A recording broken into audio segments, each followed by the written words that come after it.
Welcome to Wine Confidence. I'm wine educator and wine marketer David Baer. I've designed this course to help you improve your relationship with wine, to demystify the entire subject of wine, and ultimately enable you to find more enjoyment from wine. But before we get started talking about wine specifically, let's take a moment to discuss the word confidence. Confidence is about certainty. It's about one's firm belief in a course of action or a particular hypothesis. But for you to have confidence in discussing a particular subject matter, in our case, the subject of wine, it's not a requirement that you have knowledge of that subject. You only need to have the comfort level of engaging with others on the subject and the willingness to admit where the limits of your knowledge lie. And that's what this course is ultimately all about.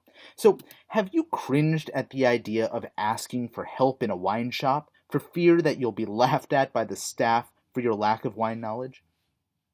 Have you been out on a date or out for dinner with friends and felt the need to bluff your way through the wine selection and ordering process in order to show off to your guests?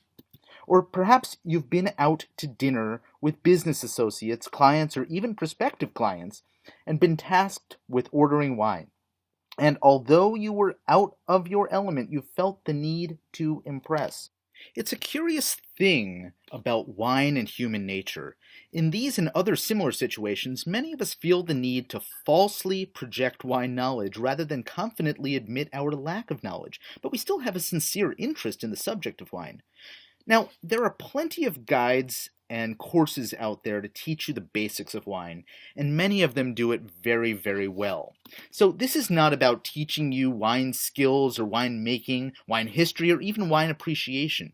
You're here because to some degree you're uncomfortable around wine and you want to fix that. And the first thing you need to know is that that is okay. Listen, we all started somewhere with each and every new subject we encounter in life. For me, wine has been a part of nightly family dinners in my household since I can remember. My parents always had a bottle of wine on the table, so to me it seemed like a natural part of dinner in everybody's household. So you can imagine my surprise when I discovered that not everybody drinks wine, let alone feels comfortable around it. Looking back, however, I realized that my parents were not then, nor are they now, sophisticated about wine. In fact, they still call me from time to time asking for wine advice. But it was their comfort level with including wine as part of their regular meal ritual that helped inform my understanding of the role that wine can play in my life. And since 1999, I've been teaching consumers about wine, hosting corporate wine events, and I've spent more than a decade working as a member of the wine trade, where I've been a wine marketer and an educator to both consumers and to service professionals. And along my travels, I continue to encounter people, often highly accomplished people in various fields, who are intimidated by wine and have looked to me for guidance. And after dozens, if not hundreds, of such conversations, I decided to create this course to help anyone who's longing for a more comfortable relationship with wine. Now, it's important to stress here that wine is exactly like any other subject that you might encounter in life. There's simply no way that you can be expected to understand the ins and outs of wine, the growing regions, grape varieties, or even tasting etiquette without significant experience. And without tasting a broad enough range of wines, it's not all that easy to really understand your personal preferences.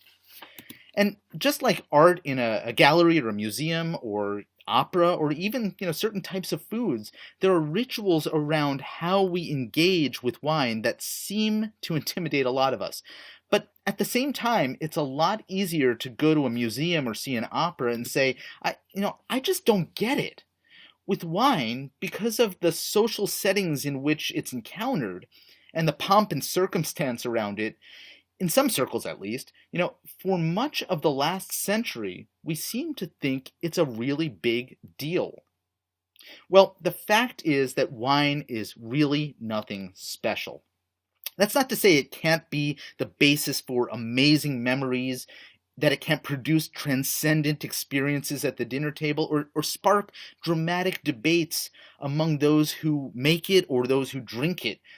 But at the end of the day, it's still just fermented grape juice, and it shouldn't hold the power that it does over so many of us, nor should it cause the confusion and intimidation that it does, especially for those who have achieved so much greatness in other aspects of their lives. Which brings me to this story. Several years ago, I was serving on a search committee where I was interviewing candidates to join our board of trustees. In one conversation, I found myself talking with a highly accomplished academic who, at the time, was serving as the president of a notable university. And as I read through his CV and I prepared for our interview, I was totally in awe of his accomplishments and actually a bit intimidated by having to interview him. Well, we ended up having a great conversation, and we took some time to get to know each other personally at the end of the conversation. Well, when I told him that I was a wine educator, he stopped me right there and he started asking to help him understand wine better, which actually happens to me quite a bit. His wife, as it turns out, loved wine, and he was trying to learn more about wine as well to sort of catch up with her. But neither of them really knew much about the subject, and he was taking the opportunity of our conversation to get a couple of quick tips out of me. So he asked me, and I still remember exactly what he said, "David, what's the best wine?" Now, that may sound like a pretty innocent question, and it actually was, but it was also a really brave question because he unwittingly revealed that he knew so little about the subject that he didn't even realize how the idea of a best wine could be so subjective.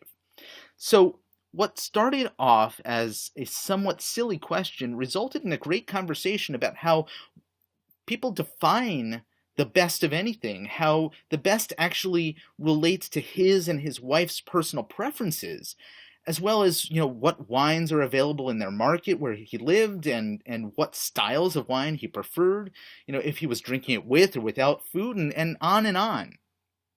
So he didn't get the answer he was expecting from his question, but rather he got something better. At least I think he did.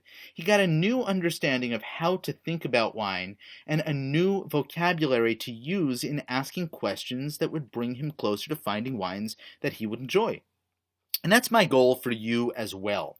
So it doesn't matter if you're here to find shortcuts to ordering wine at a restaurant, you want to impress a date, impress friends or business colleagues, or even impress wine professionals. Maybe you just want to know the right questions to ask so you don't completely embarrass yourself. Wine confidence is about helping you become more comfortable with wine. And so with that in mind, in the upcoming modules, we're going to cover things like why all of this matters in the first place. And we'll look at some wine basics. We'll discuss why it's okay to get professional help and how to do it strategically. And then finally, we'll look at how you can take ownership of your own personal wine experience. So that's it for the introduction, and I really look forward to seeing you in the next video.